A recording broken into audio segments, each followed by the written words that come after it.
I'm Paul Dowman, and my company is called OK GROW, and we build web and mobile apps with full stack JavaScript. So for the past 2 years, that's been pretty much exclusively Meteor, but now we are doing a lot of React with Meteor. And I think I'm going to talk more about this, but the path forward for a lot of Meteor developers is now including React, and we'll get into that very shortly.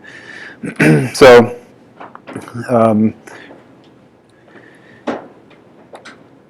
if you're building a React app, there's a lot of decisions you have to make, right? Like, what even are all these things? Like, you're gonna have to pick GraphQL. You're gonna have to integrate all these things. You need a back end.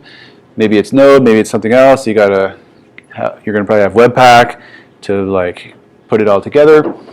A lot of decisions to make, a bit of research to do, a bit of configuration all together, and that's great. I think these are all like really the way forward for like probably every level of the stack.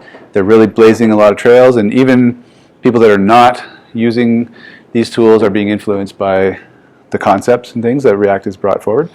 But as we know, like, this stuff changes a lot, and changes frequently. For example, how many people here have built your own Flux implementation, right? And you're going to probably end up wanting to like move to the more standard things as they become accepted and standard. But I have a rule, and I like to be using the best thing that I can be using for all the time. Whatever's the best tool, I want to be using it. I'm not afraid of being on the like very bleeding edge of things. But at the same time, my rule is that whenever I like jump to something new, it has to make me more productive, not less. So this is why I think that Meteor is a good choice with React, because it gets you like a lot of the infrastructure more. It gets you from zero to like something working very quickly, and then you can later on start swapping out all the different parts as you need to. And I'll get into that. So, what is Meteor? Okay, so it provides the view layer, which has traditionally been something called Blaze. And Blaze was Meteor's own view layer, but now React is becoming very popular, and it's probably, I think, the default choice for most people starting a new Meteor app now. It is for us at OK GROW. And then Meteor gives you everything else in the rest of the stack. So that includes your client-side state manager. So you can swap out any of these things if you want to do a little bit more work, but you're actually having yourself. So like, you want to use Redux, you can do all that. But what I'm going to show you right now is kind of the default stack that you would get. So client-side state manager, which is called Tracker, and Mini Mongo is the other part. So then there's DDP, which is the protocol that the server and the client speak, and this is over a WebSocket connection. It's always real time, and all data changes are pushed as they happen down to the client. Node.js on the back end, and all of the infrastructure to make the live data updates happen. And then it's also a build system. So, like I said, every one of these parts of the stack are constantly evolving. When Meteor started 4 years ago, there was really not even a good choice for like, there was not a comparable choice to what Meteor offered, I think, in most of them. But as time goes on, a lot of the different parts of the stack are sort of becoming more standard. There's sometimes becoming like a more accepted thing, and like the Meteor developers, their philosophy as well, like, we don't want to compete with something like React that is bigger, and the same goes for every level of the stack. So they just want to take whatever is the most standard, and I think the way that Meteor seems to be evolving is more toward like a curator of whatever's best in the JavaScript world. So, for example, DDP, this protocol between the server and the client, it's kind of turning. Well, they've announced that they're building right now a GraphQL implementation, and it will be reactive GraphQL implementation. So you'll still get the same live updates that you would expect from Meteor. So anyway, let's get into it. I want to show you guys some code. So we're going to build a very quick chat app. And I'm going to start with, let's make this bigger. I'm going to start with a couple of React components, super simple React app. And then I'm just going to show you how easy it is to put in the infrastructure to make that a whole full stack app. All right. Let's make this bigger. Can you guys read that? No, bigger. How's that? Okay. All right. Great. So here, this is not how you would build your own React app, pulling on all these things with script tags and whatever, but this is just like a very simple one-file React app. Just single web page with an inline script. It's got two React components. One is a message, and really the message, this is the core of it. Who here is totally new to React? So this will help me figure out how much to explain of the React stuff. Okay, we got a few. Just to cover that off quickly, the React component, you probably know that there's something called JSX, and it mixes HTML with JavaScript. You can think of it as this all gets rendered down into JavaScript eventually anyway, but this is kind of like a way of writing it in your inline. The key point is essentially this component here goes from here to here, and what it does is it returns something that ends up being like an LI element in your HTML with a couple of dynamic things that get inserted into it. So we've got an LI, that's the message, and we've got a message list, which is from here to here. And the core of this is like a header, a UL, and then this here, which is going to render a whole list of messages. Right? So it's going to take that message component and render a whole bunch of them. So here we have a message list, which is going to be this entire thing, and then each one of these is the message component. Right? This is totally hard-coded. And as you can see here, we've got something called get messages, which returns just a hard-coded array. Right? So I think what we want to do next is turn that into something a little bit more dynamic. So step one is I'm just going to take the same static thing and I'm going to move it into, I'm going to create a new Meteor app, throw that static stuff in, and then we will replace the static stuff with something dynamic. All right, I'm going to move to command line. I got to kill what was running there.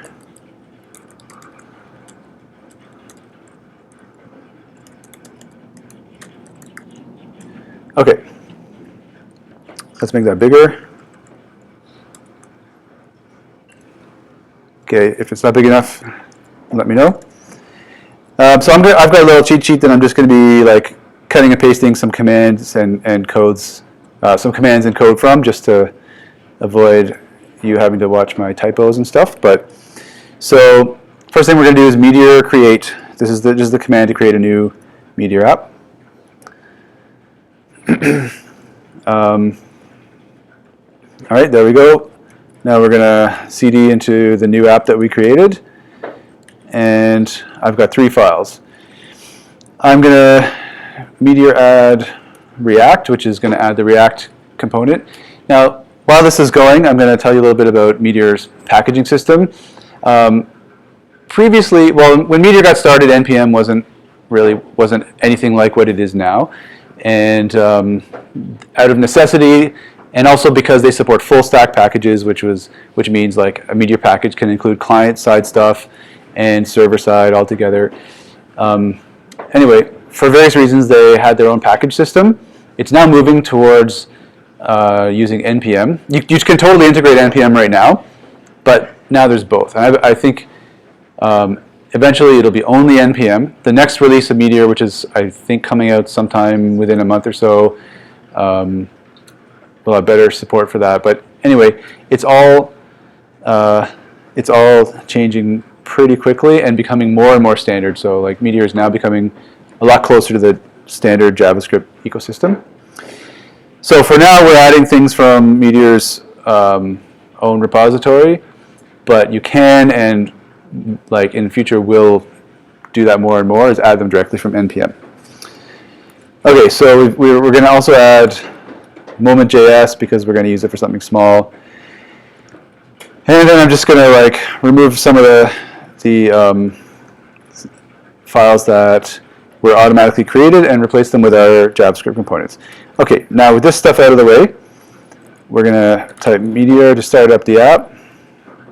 And it's going to stay running in the background there.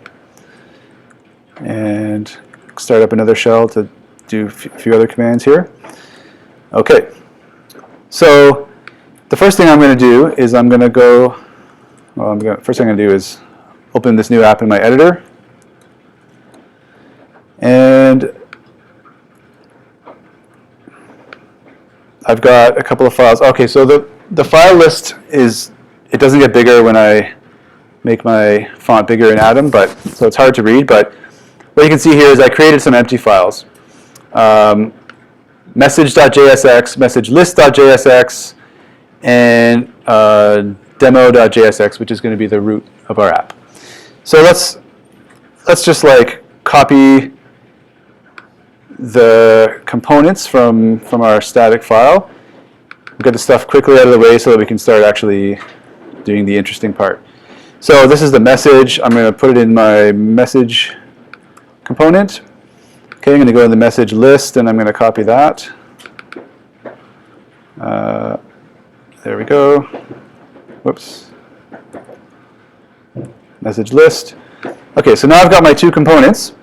And what I need to do is actually make them run. So if you recall, inside our HTML file, now for anyone that hasn't used React much, this is the important part here.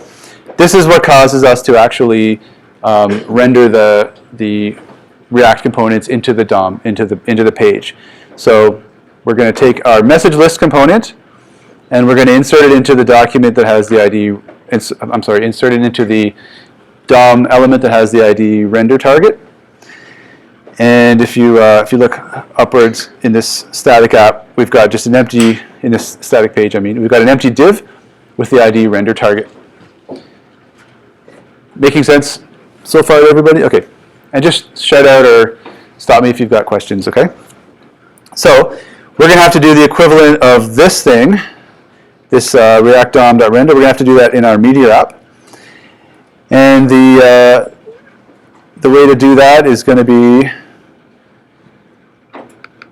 by taking, oops, we're going to do this. Okay, so basically what this says is if Meteor.isClient is, this is something built into Meteor because Meteor code can be shared on the client and the server.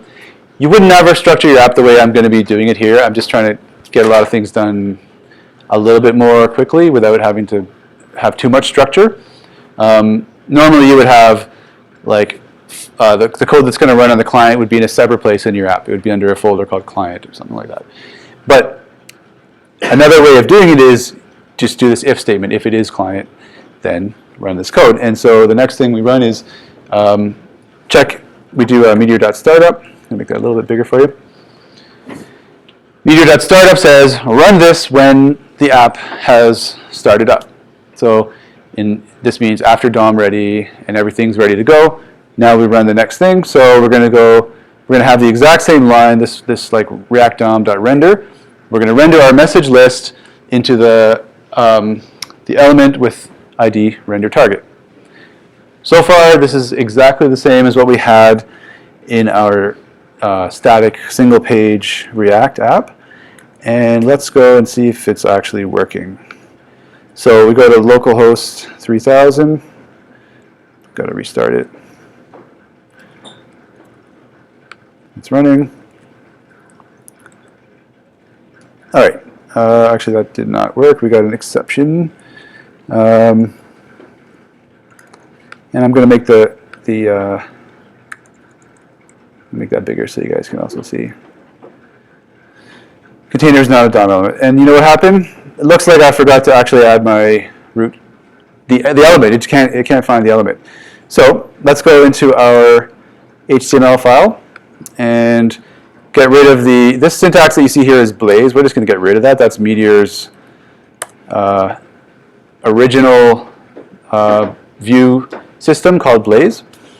We're not going to use that. We're going to say, welcome to Meteor plus React. And we're going to insert the same div that we had in our static page. So here we go. So this is the root page that the app is serving. So remember now that Meteor's running, we've got a Node.js server. It's serving up this thing as the root, and it's going to do a bunch of magic. It's not magic, but it's going to helpfully insert all the right JavaScript libraries and things that you need into the page for you. So it's going to insert the React libraries, Moment.js, which I already added. All of these things, they're going to be inserted for you. So it's going to start this up, and then it's going to go run this thing here as soon as the DOM is ready. Okay, so we are rendering the message list element into this div here. Clear so far? All right, cool. So the message list element, here it is again, and there's the message. Okay, let's see if it's working right now. Okay, perfect. It is working. Forgot our styles. I'm just going to cut and paste a whole bunch of styles, and then we'll never have to think about that again. Okay. That should reload in a second. So here's another thing. A lot of you guys are probably used to Webpack. So if you're doing a lot of React work right now, you're probably using Webpack. Meteor has had the hot reload thing for like a few years. Webpack now is actually better. It's way faster because it reloads less because of modules. Modules are now coming out in the new version of Meteor that's going to be shipping within a month or so. So the bottom line is like it's temporarily a bit slower, and I think that's going to change again very soon. So here we go. We're back to the exact same thing, only instead of being loaded straight from an HTML file on disk, it's actually being served up by a Node app with everything coming through a package manager properly as it should be instead of loaded in script tags. But exactly the same static stuff. So really not a big improvement too much so far, but now we've just got the infrastructure in place to start building an app. So the first thing we're going to want to do is, instead of having these hard-coded messages, we're going to want to, oh, and I'm sorry, I forgot to mention, we're building a chat app. Okay? This is going to be like a live chat app, and so that's going to be something that will be a lot more useful when it's real time, so you don't have to refresh the page to see what your friends have been writing, etc. So, and that's obviously something that Meteor does very well. So the first thing we need to do is we need a database to store our chat messages in. Now, Meteor by default supports MongoDB. That's the main database that works with it. You can make it work with other databases as well, but if you want to like get the sort of like really quick out of the box, everything works quickly experience, MongoDB is the way to go. And I think it's a good choice for a lot of things anyway. So what we do in MongoDB is we create something called a collection. So now if you're not used to MongoDB, and I'm going to go over to my this file. This is the demo. This file is called demo.jsx. This is the main starting point for our app. Okay. So if you're not used to MongoDB, you have collections, which are somewhat analogous to, say, a table in a relational database, a SQL database, if that's what you're used to, except that it's not in table structure. It is like MongoDB is a document-oriented database. So think of it as like a blob of JSON or a structured, trees and arrays and whatever. So you can just put whatever you want in there. You don't have to give it a schema. That's the other thing. You might want to have a schema in there, especially at your app level, but I'm not going to get into that. So what we're doing here is we're creating a new collection. Actually, this is this should say mongo.collection. That's the current way of doing it. So this is creating a new MongoDB collection. It's called messages, and that's all there is to it. Now, notice that this code is outside of the is client block. So this is going to run on the client and on the server. So now we've got, and MongoDB was installed as part of the development environment setup. So now we've got a MongoDB database with a collection called messages on the server side.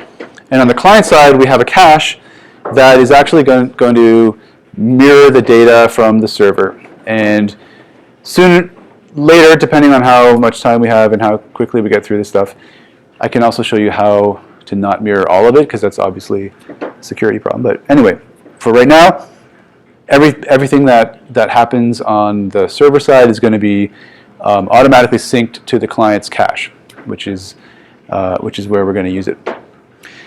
So let's go over to the browser again, and let's say we're gonna insert some stuff into this database. So I'm going to say, can you read that? Okay, so we're going to say messages.insert, and we're inserting an object into messages, and this object has, so this part that I've highlighted here is the object.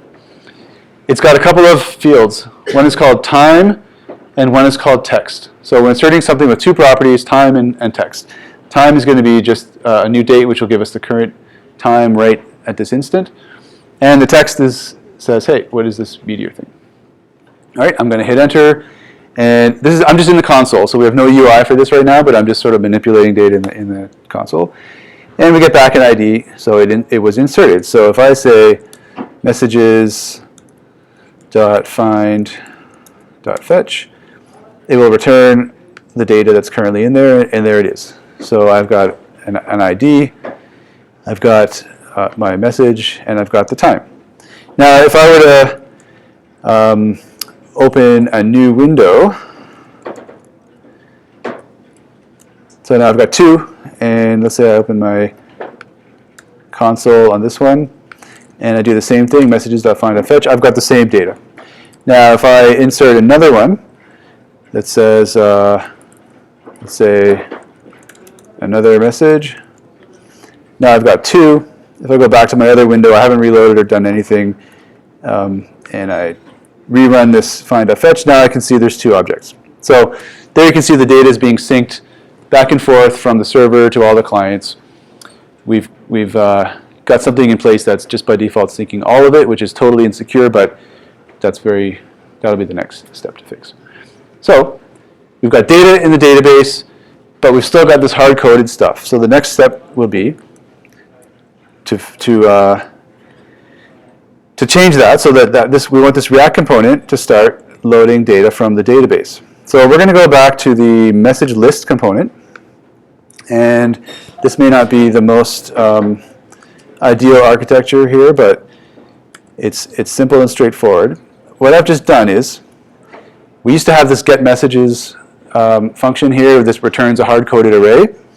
So instead of that, I've done two things. I've added the React Meteor data mixin, which is the thing that's going to basically cause the reactivity to, it's going to cause, it's your bridge between the application state in the Meteor app and React, so that everything will be re-rendered when your data changes.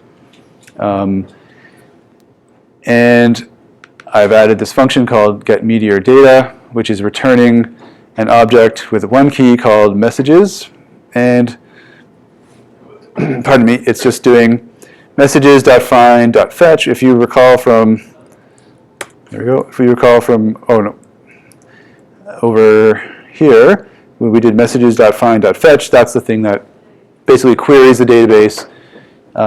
You could add some parameters to, like query to not return all results, but that's what this is doing currently, returning all of them. We do not want a semicolon there. Okay, so let's see if this is going to work now. I've got a syntax error somewhere.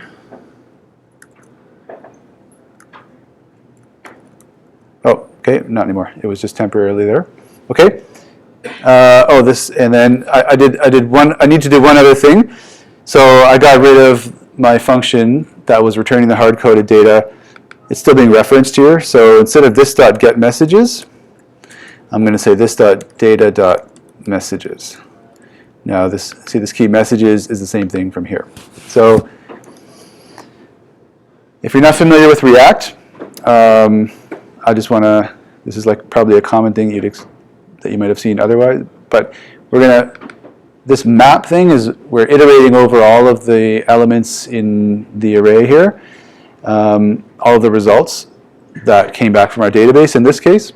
And for each one, this is ES6 syntax. For each one of them, we're running this function. It gets the message, each one at a time, and it renders the message component. So for each message, we end up using the message component and passing in the message to it. So now the message component, which looks like this, is going to have a message given to it, and it's going to print out an li containing the time and the text of the message. So there it is. These are the dynamic messages. So now if I go in and I insert another one, and I say,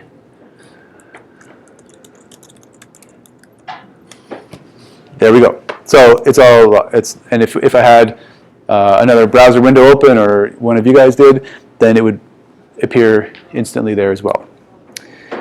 Cool. So that was pretty painless to get the backing of a database with real-time updates, and I don't know, let's see, what else do we have? All the build stuff, so we don't have to mess around with Webpack and all of that.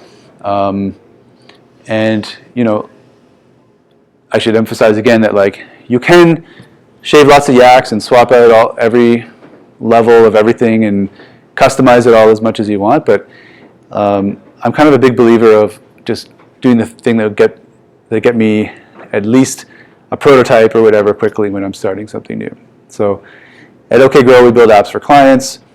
We build for our time, and I really feel the pain of shaving yaks and setting up things that we've done time and time, we would have to do over and over for every client. So I really like just to get to step one very, very quickly, but also know that we can customize things at some point whenever it becomes necessary. Did I see a question over there? Yeah, just a quick question. Is it not true that Facebook and React are sort of moving away from mixins in general? Yeah, yep, and this may change. So doing it by mixins, I don't know, the argument at the moment is that React's, yeah, you know what, I don't really know. I think that might change, and I think it would probably not change the way your app, it wouldn't be a hard thing to refactor out if it did. So currently that's the way to do it. And again, that's how you do it when you're using the rest of, when you're using, say, Meteor's tracker and mini Mongo. You can also use Redux. You can do more of the React ecosystem stack custom. So you could do Redux and have reducers that are listing on changes from the DDP events when new data is coming from the server. But if you're going to use the tracker, the kind of standard Meteor way of doing that stuff, then this is how you'll do that. And yeah, and it may change.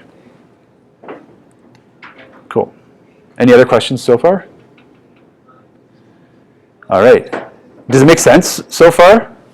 We've got taken those two React components and basically just made this one change, which is, just to review it, we've made this one change, which is added this special mix-in, and then written our function that gets the data from the database. Currently, that data is synced. All of it is synced right now because we've got a package added that's called auto publish. It's just publishing everything from the database. We would change that, and in fact, we will do that in just a minute. So I want to. Okay. So any questions about that? Okay. Cool. All right. Now, we want to do one more important thing, which is we want to be able to actually add messages. It's not that useful if you have to go in the console to be able to use our chat app. So let's add this form. We're going to take this form, add it to our message list component. So I've just added a new function here called render form. Right? Render form returns a form element with a single input. The input is just a text input. Now to use this render form, I want to, let's say I'm going to put it between the list and the header. I'm just going to say this dot render form, and that should be it. That's going to reload. Yeah, I know you Webpack guys are like, that's like the slowest reload I've ever seen, but it does work, and it will probably become a lot faster when module support gets in there. So there it is. And one more thing, when I submit this form right now, it's not really gonna be able to do anything. Let's look at the code we've got there. So we're just rendering a form. That form, we need to actually handle the submission of that form. For anybody that's new to this style of programming where everything's happening in the client side, just like think about it this way. In the old way of doing things, when you submit a form, the browser sends data to the server, reloads a new page, which is the result that comes back from the server. That's what the browser wants to do. And using React, what you're going to do is you're going to say, you're going to instead of allowing the browser to submit the form the way it wants to, you're going to catch and you're going to handle an event. You're going to handle that submit event and say, okay, browser, stop. You've done enough. I'm going to take over. You take the data out of the form, do whatever you want with it, and you don't allow the browser to do what it wants to do. So in order to do that, we have to. Here's the code for it. I'm just going to paste it in here.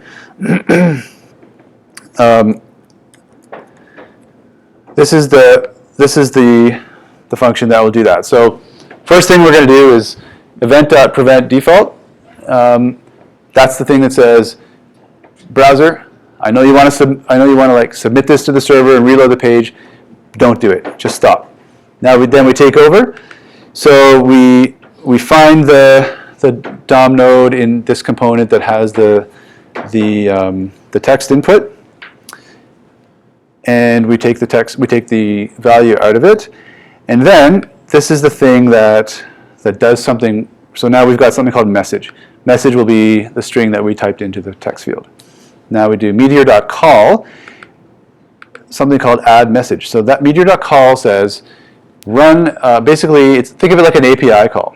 So if this were REST, you would call an API maybe like a post or like a REST. Like a post request back to your server by HTTP.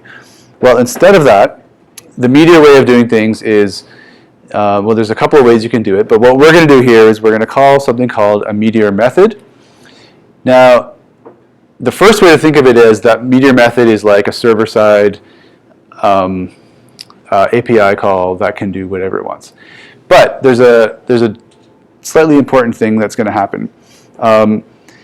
In Meteor, you have something called latency compensation. So what this means is you can actually run code on the client side to handle the thing that's going to happen on the server, simulate the result in your UI, and allow it to look like the network round trip took 0 time. So this is something you get for free, and it's actually a pretty cool thing. So the code that's going to run on the server side, that's going to insert this stuff into the database, it actually runs on the server and on the client.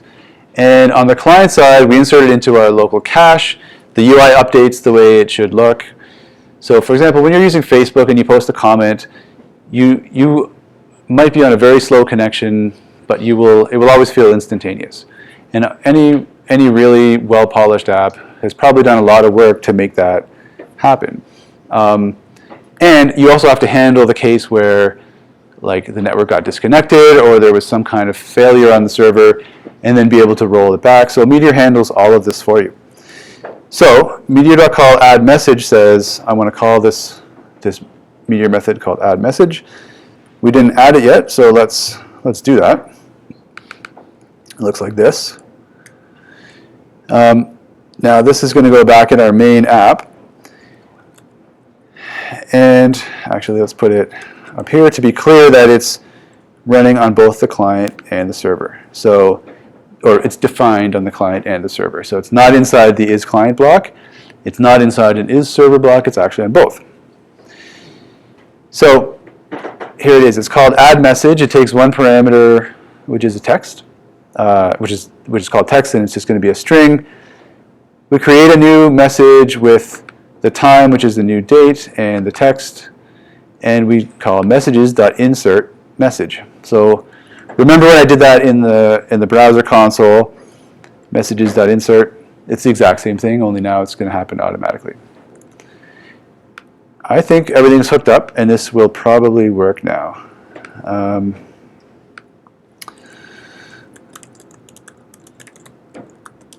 There we go, it works.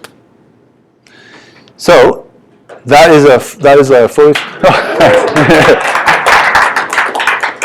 cool. So that's a fully functioning chat app in very little code, built pretty quickly.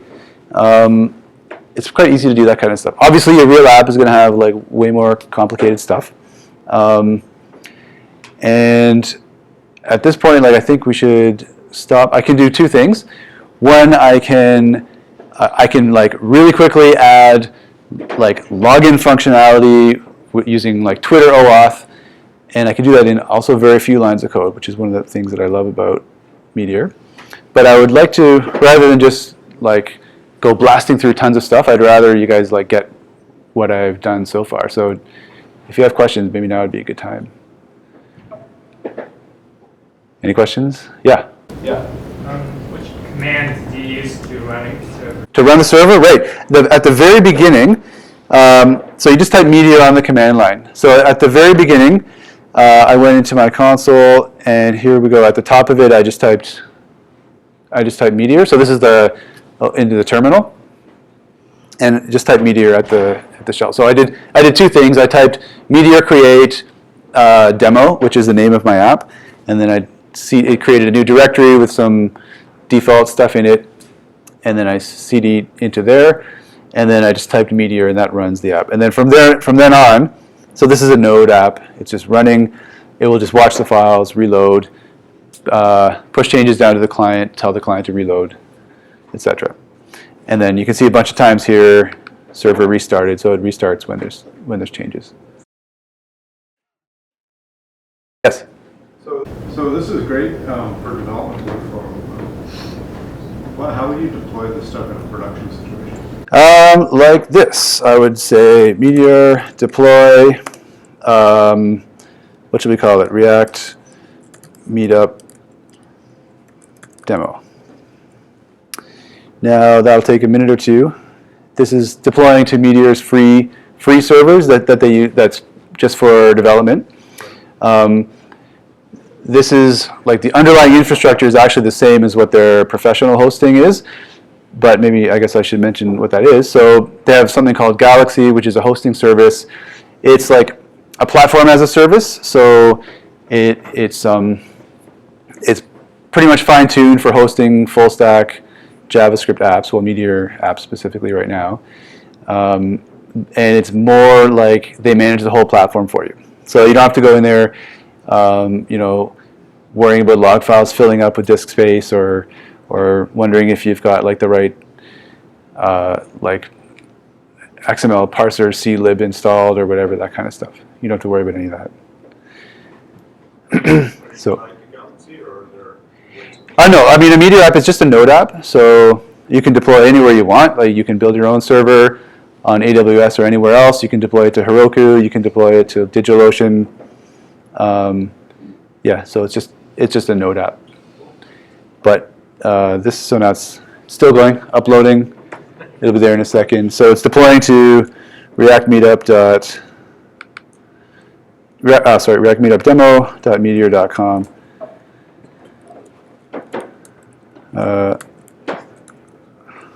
Not ready yet. when it's, we'll go check it out in a second. Any questions? Yes, in the back. Like tangentially related, do you think there's any chance of, because you were talking about Meteor sort of moving into this role as like a curator of best tech in the JavaScript world? Yeah. Do you think there's any possibility of Webpack being brought into that curated part? Right. So if Meteor is becoming more of a curation of like the best things, is Webpack going to be brought in? They were investigating that. I don't know yet. I think not. It looks like not at this point because I think they actually started out assuming that it was going to be, and then I don't know all the details, but I think they found that that there was something that they were going to be able to do better, and so I think it's not. But I am 100% sure that like whatever they have will be kind of like the same performance, where there's a hot code reloading. It doesn't rebuild the whole thing and restart. It just like updates the module that changed. So, which I don't personally care what the build, as long as the build stuff works, like that's good in my personal opinion. You can though, like there are a lot of people right now using Webpack with Meteor. So there's like a couple of recipes to like roll your own. Basically, you're replacing kind of a core part, and you're using your own build. So you can totally do that. But as far as whether it'll be a core thing or not, I don't know. I think not at this point. Okay, so here we go. There we go. So that's React Meetup demo.meteor.com. Yeah. Awesome. Thanks. Cool. Yeah. Load test it. It's probably not like highly production. So there you go. And there's no security on this. There's no security on that at all. Nobody's logging in or doing anything. So we could pretty quickly add Twitter like auth to that as well. There was another question kind of in the middle here. Yeah. Why React over Blaze? Why React over Blaze? Well, because this is a React meetup. No, because I think like at OK GROW we're kind of switching towards React for new projects as well, and like that's what we're doing now for everything new.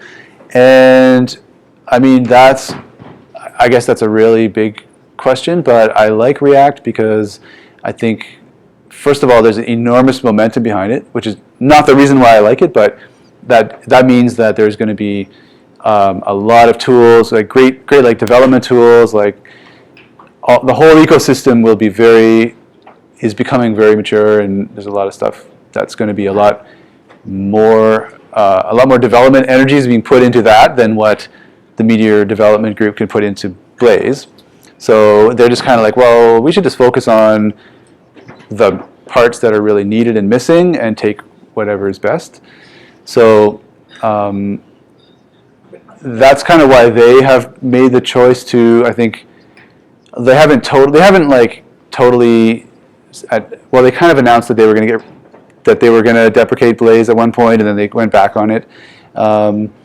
But I wouldn't start I would start a new app with React, and the reason why is because I think it's it's just a great tool. It's a good thing. I like it. And there's tons of like ecosystem. The ecosystem for it is just becoming really mature. So that's why. Yeah. Excellent. Yes? So I just noticed that you didn't do any requiring or importing files. Right. So Yeah. is it that the build system sort of... Yes, I didn't do any require, import, export. Nothing about modules here, so obviously everything is imported. You're going to see a couple of global variables that are just there. The module system, like the ES6 modules are coming in the 1.3, the next version of Meteor, which is right now in pre-release, so you can be using it. But it'll be out in about a month or so. So it'll just be the native ES6 JavaScript modules. So yeah, so like the next time I do this demo, it'll have modules in it. It's also kind of convenient when you're starting something really small and quick like this to make it work. So in this case, it's just everything is imported. Yes. Is it possible to hook into should component update with React Meteor? Yes. So it's still React. You've still got the same all the lifecycle hooks that you have with React.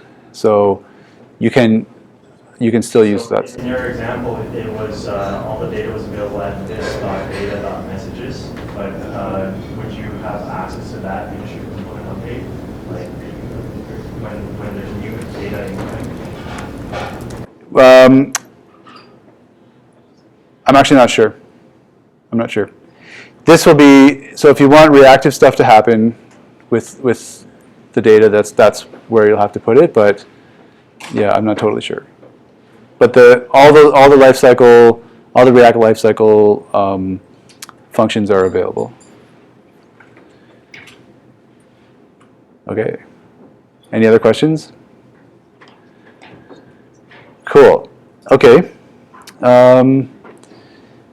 So I don't know. That's probably a good place to leave it. Like the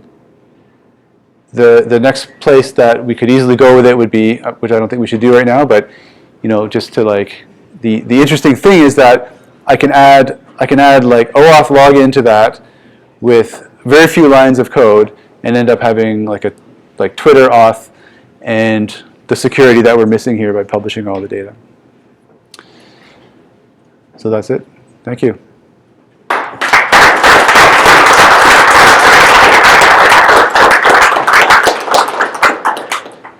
Dare I look what's on here? Oh, I have a quick question actually. So, big fan of Meteor. When I remember doing the Discover Meteor book, you would handle the client-side state that wasn't actually being saved to the server by creating a Mongo collection in the client side of things. Right. Is that being offloaded now as a React? Nope, that is still happening, and so I'll just show you where that is. So back in this file, demo.jsx, which is the kind of the main file for this app, this line here, like where it creates a new Mongo collection, that runs on both the client and the server. So on the client side, it is creating the Mongo collection exactly the same way that you would have seen it in any other Meteor stuff before. And so when something new gets inserted into this collection, it gets synced to the client, and it's there in mini Mongo, which is the cache. And when we do, whoops, wrong one. When we do messages.find.fetch here, it's querying that client-side cache. I'm going to refine my question a little bit. For stuff that's like client-side only, so one thing that I'm thinking of is like an error message. So there's this like error flash kind of thing where it's not a server and a client state. It's just client state. Oh, I see. Okay. But you're using like a Mongo collection completely on the client. Would now, because React has its own sort of state management thing, be more likely to consider putting that more in React now, or is it? I think you might still consider doing that. So the question was, like, you can create client-side only collections, which are the same as this cached version of the server collection, but you can create ones that just don't get synced back to the server. So it's like an object store in the browser only that you can query with the query language and stuff, which is still a nice thing to do.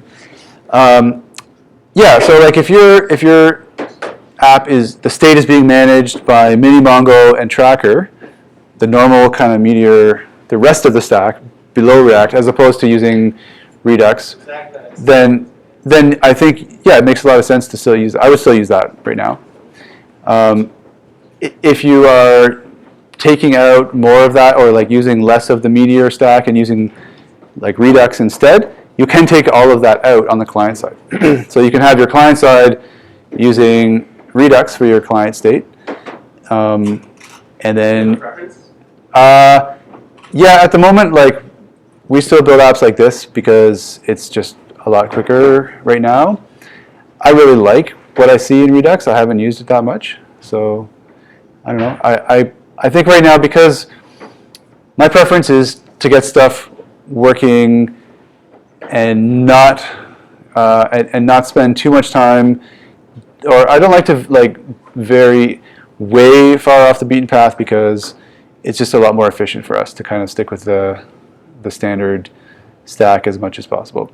I think over the next like year and beyond, a lot of those things will become a lot less work to integrate. And right now, it's not that it's hard to do. It's just that you're not getting stuff. Like the reason why I like to use Meteor is because it just gives me a lot of stuff for free, and so I like to stick with that for now. Like I'm really biased towards just getting stuff. I shouldn't say just. I'm really biased towards getting stuff working very quickly, and then changing things based on like a real need in the app. So, but I think that those sort of options are becoming more and more, will become more easier and easier to use. So, hope that answered it. Cool. All right. Thank you.